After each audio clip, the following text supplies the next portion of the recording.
Over here at gameranx, we're huge fans of Overwatch, and even after dumping countless hours into it, there are still a lot of little things that kind of slip past us, and we decided we wanted to take the time out of our playtime to appreciate some of the smaller things in Overwatch. Today on gameranx, we're here to talk about 7 little Overwatch things you probably didn't notice. Starting off with number 7, have you ever looked at Reeses Eyes when she takes damage? She reacts to any damage taken by displaying an X on her eyes. Like in cartoons when someone is dead or hurt, their eyes become little X's, just like that. I just think that this is such a cool, small little detail, like the fact that Blizzard even thinks to do this is really awesome. Also, did you know that when playing as Orisa, you can place your shield on mobile objects? Besides the payload, that is, obviously you can do that, we all know that. But for example, in one of the spawns is a spinning chalkboard, and you can throw your shield onto that thing as it spins like crazy. Like you just keep shooting it and it just keeps spinning. Now, is there any tactical advantage to doing this at all? Definitely not. But is it funny and is it a good time? Yeah, it definitely is. So next time you play, give it a go. It's kind of fun.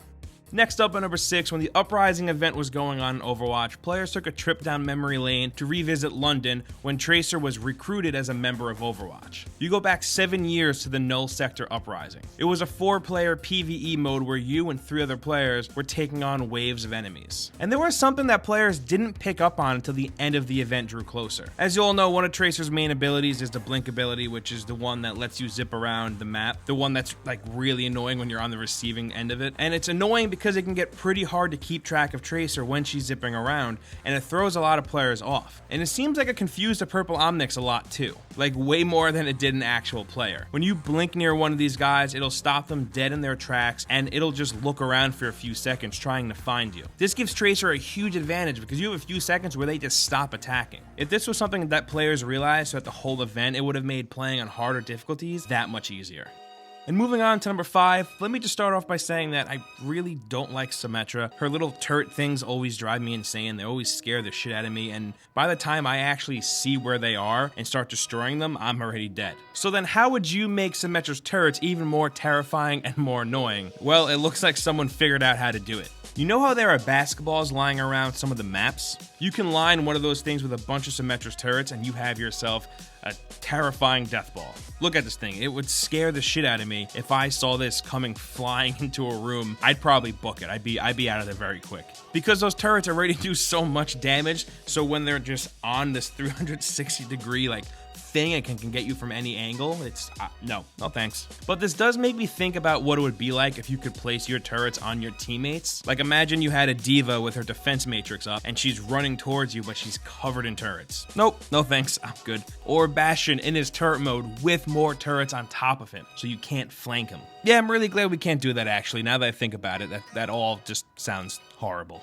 And moving on to number 4, here's a small little thing about D.Va that you may not have known. First up, being at the receiving end of her ultimate is so goddamn aggravating. I like D.Va, I play as her a lot, so I've used her ultimate on opponents a ton of different times. But when it happens to me, it's just different. It's just super annoying. But did you know that if her mech is barreling towards you, that a well-timed stun grenade shot from McCree will actually stop it right in its tracks? It won't stop it from exploding, that part will still happen, but it'll just stop. And this can really come in handy. If a McCree is able to stop a D.Va mech like a few feet away from everyone, you could potentially save your entire team. I mean, yeah, maybe you get killed in the process, but it's for the greater good, right? Your team still has the point because they're only down 1 instead of being down everybody. I know if I was playing D.Va and I saw someone stop my mech with a stun grenade and stop me from clearing the point, I would lose my shit. So yeah, to all those McCree mains out there, watch out for those D.Vas because you could potentially save your entire team. And moving on to number 3, while we're already on the topic of D.Va, here's another small thing about her that you may not have known. If you're a troll, you're gonna love this, and by a troll, I mean you're a respectably good player, but you like to get your troll on as well. Not like a hardcore shitty troll, but still a troll. And let's be real, we all love to troll every once in a while, don't even try and deny it. I see you. Anyway, you're able to self-destruct D.Va's mech mid-emote, so if you time it right, you can wipe out an entire team with a mech that's dancing, which is a pretty serious fuck you, I think. That's some top-tier trolling, because D.Va's ult is already super aggravating, and then seeing you dance around right before you blow me up is just gonna piss me off even more. But then looking at it from the other side of things, the next time I play, I actually cannot wait to do this.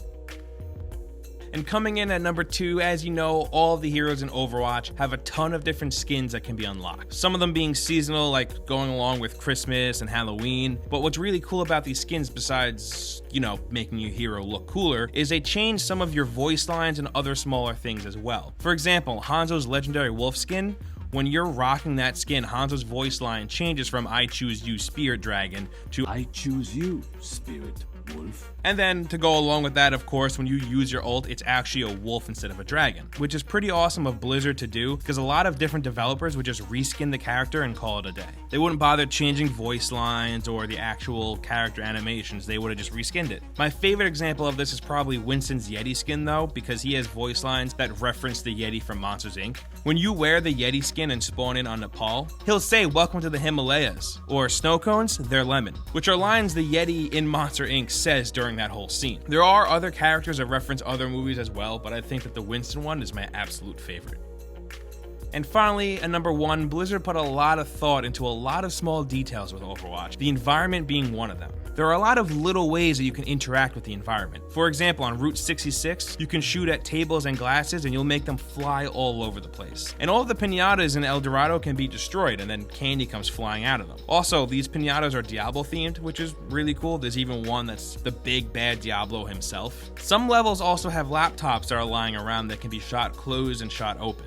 And you know all those pink trees on Hanamura? Shooting them makes pink petals shower off the tree, which is actually oddly nice to watch, whether you're standing right underneath it and watching them rain onto your face or watching from a distance. My personal favorite environmental interaction is the chalkboard that I mentioned from earlier, because it sits in one of the spawns and you can just keep shooting it and it just spins faster and faster and faster, but you can actually make it spin fast enough to the point where you can even tell which way it's spinning. It's actually a lot of fun.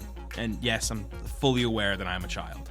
And those are 7 little Overwatch things you probably didn't notice, but we want to hear from you. So meet us down in the comments and let us know what you think. Have any of you noticed these things before, and are there any other little things that we missed? Let us know. And I'm sure you already know, but hitting that like button really helps us out. And we also put videos out like this every single day, and the best way to get them is with a subscription to the channel. But as always, thank you for watching, and we'll see you next time right here on gameranx.